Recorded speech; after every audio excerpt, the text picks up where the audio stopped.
So now that we're inside the VS Code window, we want to go ahead and create the main.go file, which will be the main file where we'll write most of our code. And the first thing that you write inside main.go is package main. That's Golang basics, and then you start importing the packages that you'll need in your project. It's very similar to React, where you have import, and or very similar to Node.js, where you have require, right? So you have to require all the packages that you'll need. Now the packages that I need will be a mix of the packages that are inside package main, and some of them will be third-party packages. So the third-party packages we have already installed in our previous video, the ones that I'll be needing in this project. So we'll just be importing them, right? So we've already installed them, we just want to import them. So I'll start with the ones that are already part of package main. So I want to use encoding.json/json, because the data that I'll get from the database will be JSON data, and in order to be able to send it to the front end, and for the front end to be able to understand it, it needs to be encoded into JSON data. So that's why I need this. And then I need the log package, because I want to be able to log my errors. I need net/HTTP package, because this is the main package that allows you to create a server in Golang. Then I'll need my strings package, because I want to trim or perform some operations on the strings that I get, where I get the ID from the front end, right? For get by ID or delete or update, those type of things. Then for my timestamps that I want to put in my database, I want to use time.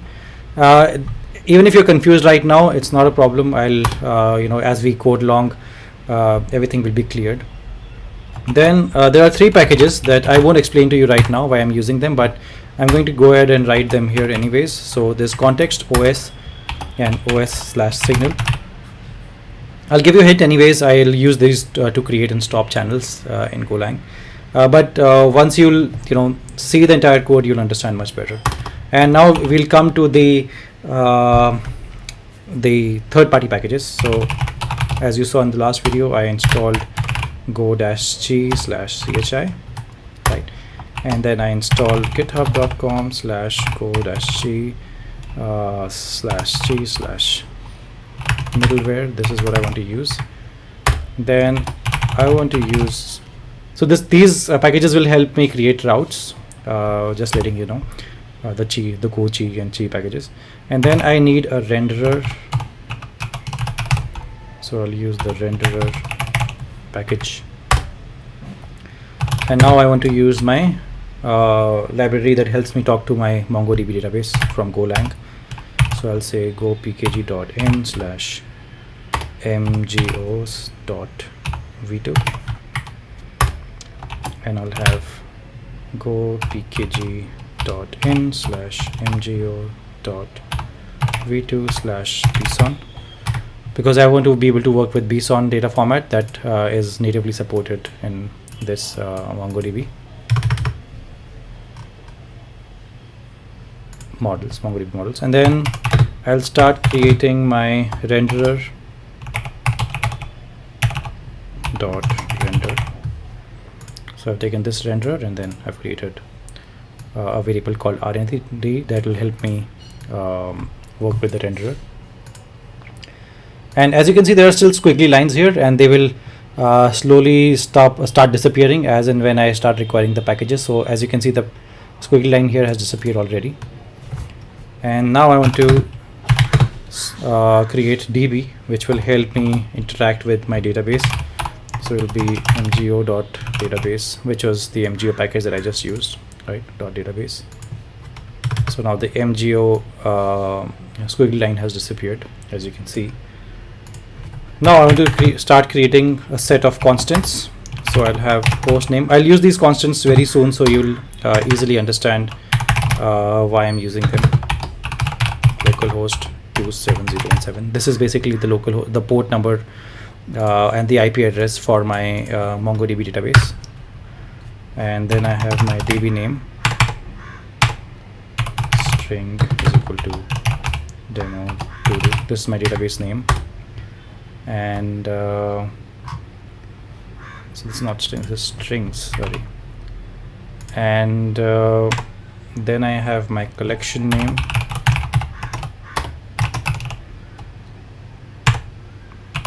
String is equal to todo. So todo collection inside the demo todo database. and then I have my port.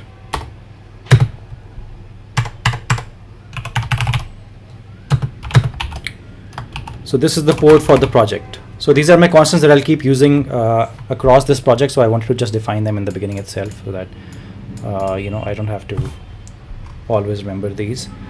Now I'll create my to-do model that I'll be using with my MongoDB database, and I'll be creating a struct for to-do which I'll be using in my project. So both of them are structs, as in the to-do model is also a struct, and the to-do that I'll be using inside my project is also a struct.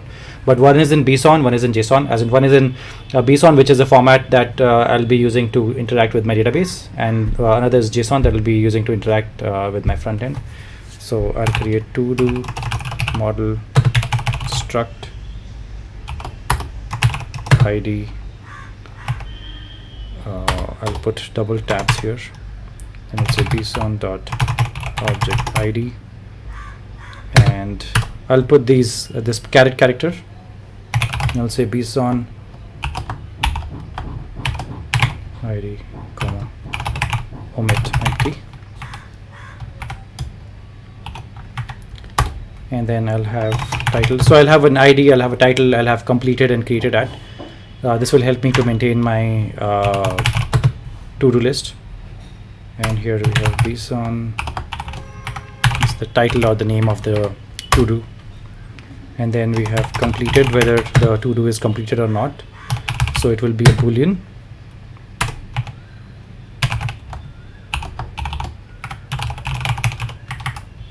And then we have created at, which will be basically a timestamp. So just like in Node.js, you have created at, right? You have created at out here. We're defining that out here, and BSON create at.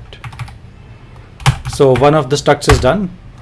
This is the one that we'll be using with our, which will act as a model for our database. And now we'll have a to-do struct that we'll use to work with inside our project and to send to our front end, which will be in JSON. So I'll put two tabs here. I'll put string and then JSON ID. Essentially it's the same thing, right? So I have ID and I have title,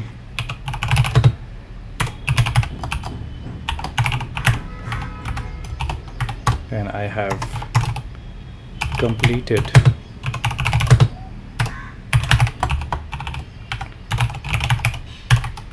and I have created at time JSON created at. Now it's possible that you have zero programming background, and you might find this confusing, because if you have a programming background, you know what these structs are and what is a model that helps us to interact with the database. But if you have zero programming knowledge, don't worry. As we complete the entire project, you will start understanding what we're trying to do here. And now we've defined our type. Now I'll create something called as init function. Basically, the init function will help me to connect with my database and start a session, and also create a renderer. So I've created a new renderer, which basically means I've initialized my renderer, which was RND, which is already a pointer to the renderer package that I've already installed. And now I want to create a session, so I'll say sesh error is equal to mgo.dial. So mgo is again the library that we've already installed that helps us to talk to MongoDB. So it says mongodb.dial is going to dial the host name, and host name, as you know, is localhost 27017, which is the default port for MongoDB. And then we'll check if there is an error, and then we'll say sys dot set mode mgo dot monotonic comma true.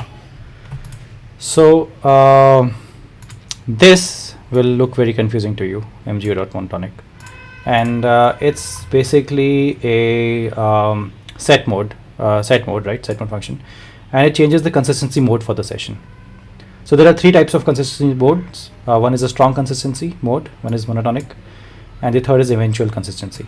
Now strong allows us for more more stable reads and writes, but it's at the cost of distributing load. So it offers you the most guarantees, but it provides you the least benefits in terms of distributing load.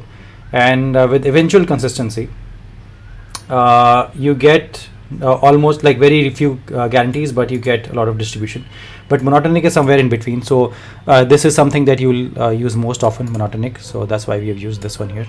And now it may happen that you don't like if you're a basic if you're a beginner at Golang. I don't expect you to understand what I'm saying here, right?